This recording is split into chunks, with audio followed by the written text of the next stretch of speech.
was before? Yes, I mean, there have been times when he's overdone it, thinking, well, I'm better, I can do this, and then done things that he shouldn't have done, and then, you know, had to go back and take medication and never do that again. What's his, how often is he taking medication now? You know? Every day. I mean, I can't keep up with, there are bottles of pills in the bathroom, there are bottle of pills by the bed, there are bottle of pills in the kitchen, there are pills in the car, and there's literally no way that I can keep up with what he takes. Was he like that before? I mean, was he? No, not at all.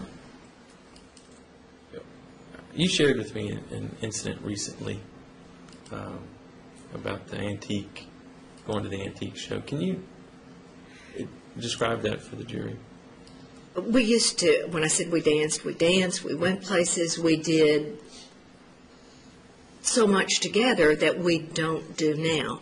It's not that we don't go anywhere, and I'm ready for spring, and I'm ready to get out in the yard and dig in the dirt. And we hadn't been to the antique and garden show in a few years, and so we went just recently, and a neighbor of mine that went with us, and midway through walking through there on that concrete, he wanted to sit down and rest because his back was hurting, and he wasn't even carrying anything. And if we go to someplace like that, he can't go through a big show like that. And my neighbor bought several packages. She bought some pots and some stuff like that. Well, she has carpal tunnel in one arm. So I'm the oldest, the shortest, and the smallest. And I wound up carrying, and I had to set them down. They were that heavy to get to the car because neither one of them, she could carry some of the packages in one arm, but they couldn't carry the packages. And I wouldn't let him carry the packages because I knew that he'd wind up hurting from it. And that makes me think about, I said I sell ad specialties. My big show is in Las Vegas every year, and it used to be in Dallas. It's so big, and years ago, I've been doing it for like 14 years. Years ago, they told us that it was like 11 and a half miles. I worked the show 3 days to see new product and stuff. When I work that show 3 days, I still don't cover the whole show, and you're exhausted, and you go to your room at night and you take ibuprofen because you're in pain. Well, in his industry, and the last time he and I went to that show, it was the national, and I'll forget the right name of the show, he can correct me on that, but it's the International Home. It's where they introduce all the new products, the new faucets, the new anything that's coming out for a house. It's at that show, and we went to that show, and it's exhausting to work that show. But if you're going to stay on top of the industry you're in, if you're going to get catalogs and samples from a show, you go from a vendor or a manufacturer, that's where you need to go, because when you order those catalogs and those samples from people, if you're looking for wood chips for wood floors and different things, or aluminum thicknesses, they're not free when you order those. But at the shows, they've got their catalogs stacked up. You go by, you get armsfuls of catalogs, and you have rooms that you go to that are called UPS rooms, and you put your name. They've got cardboard boxes there. You put your name on your box. You put your label on your box, and you always take labels or a magic marker to label your boxes, and you throw your catalogs in there, your samples in there, and you just fill them up, take them over, pay them $15 or whatever they're charging that year, and they ship them back to your office or your home. Some of the things that you'd find at a show like that would be a tankless water heater, which we put in the lake house. I'd never even heard of a tankless water heater, but it makes sense because a tankless water heater doesn't overflow when nobody's there. It generates instant hot water if you've got lots of people taking baths, kids in the house in one bath after another. It doesn't empty. It's always got water.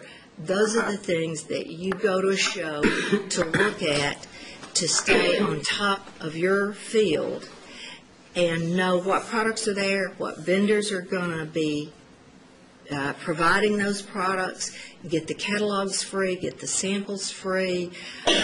You can't look at a picture of, for lack of better terms, a dress or a shirt in a catalog and go, gee, this one's at $30, but this one at $100 looks the same.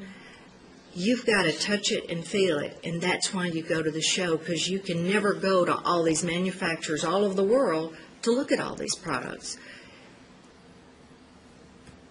I've been working the shows for 14 years. You can't go to one of those shows and walk that concrete floor and carry those catalogs and pick up those samples with his back the way it is, because if you've got a good back, you're hurting. If you've got a bad back, there's no way. There's no way to work it. Now, how has this injury affected his relationship with his children, or is going to different of their activities? Well, the kids have gotten frustrated because he's had to call them to come over to the house, and they get frustrated at things, and they get frustrated because asking to move things and that I can't move, and our 12-year-old TV went out not long ago. Well, Todd couldn't come over to come right away to move the TV and switch it out with the 10-year-old TV that's upstairs, so we were without a TV. I mean, it's just moving stuff. We haven't gone on their spring break trips that we've always gone on. Chase is in college now, and when they go to college, it's kind of over with. We're lucky if we see him when he comes home. Todd, his next year he'll be a senior this next year at Franklin High, and his football team, for the first time in the history of Franklin High School, they went to the state championships. He was on the main team. The games are unbelievable. You just go to game after game after game, and you sit on those. We had to leave many of the games. We could not sit there on those benches, and we took padded chairs that were extra padding. We always sat up on the top so that we could lean against the fence and everything. He would take medication before he went because he knew it. I mean, my back's good. My back would hurt. He would take, because he knew he was going to hurt. They were second in the state this year. He'll be a main player next year. We've got those football games to go again. It frustrates him, and it frustrates Todd when we're not at those games, because just as sure as we leave, he's made the play of the year, and well, let me talk to that those things that you've discussed seem, I guess, don't seem that big of a deal in the grand scheme of things. Not being able to sit at a football game, or not being able to walk at these exhibits, and not being able to do things around the house. Is he having difficulty doing those things? Yeah, I mean. And how is that impacting his personality? Well, gosh, he's irritable. He goes to bed because he takes so much medication. It's not unusual. He's asleep at 7. He gets up later than he used to. You know, if I come, well, he draws, and he'll call me in the afternoon and say, don't call the house because he's going to take a nap, because his back is hurting him, and he's going to take some painkillers and go to sleep for a while, because he's limited, you know, either sitting, he's got a special chair that he bought for his drafting board, but he's still leaning over drawing, which, you know, makes his back. I mean, let me ask you this. Does it get on your nerves that he's sure. like this? Sure, it gets on my, I mean, yes. It's caused difficulty in our relationship, and it's definitely, our relationship has changed. The things that we love to do together, we don't do anymore, except for the cooking. I hadn't gone into cooking. Our three big things was gardening, remodeling, and cooking, and we cook. I'm on Weight Watchers. I'm up 15. I'd say Ted's 40 or 50 pounds up, so the cooking we are still doing together, but... What, his weight gain, what do you attribute that to? Just inactivity. I mean, we were like dogs on the weekends. I mean, that was fun to us. We enjoyed doing those kinds of things, so we were very, very active before this. We're not nearly as active. He's walking again, thank God, and trying to get some weight off, but we didn't per se exercise so much as we didn't need to. We worked so hard.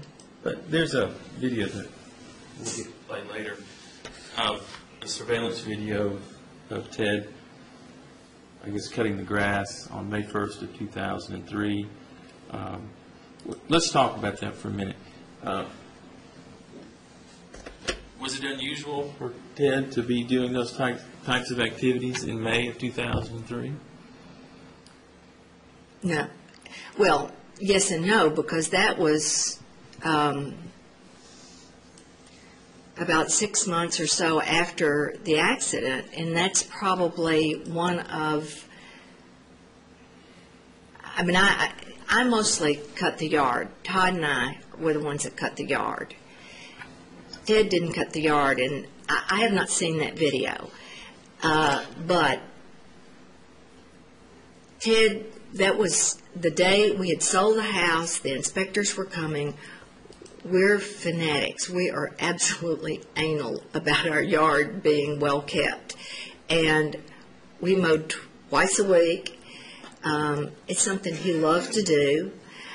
I can't put my hand on the Bible and swear that he took pain pills that night, but probably did, because there were things that he began to do after a point that he had always done, that he felt better, that he was going to try to do to see how bad it was. That particular lawnmower, I love that lawnmower because it was a self-propelled, so it wasn't that hard to, it wasn't like you were pushing. Well, I guess my point is, did he, after the accident, did he just stop doing any physical activity whatsoever around the house? Or was he doing things? In those first few months, he really didn't do anything. Come spring is our big time of the year for planting, and if it's warm enough for us to be outside and working in the yard, we want to be outside working in the yard. So, how did that, my point is, was there a point in time after the accident where Ted was trying to get on with his life, get back to those types of activities? Was there a time of that? Yes. And tell us when that time was.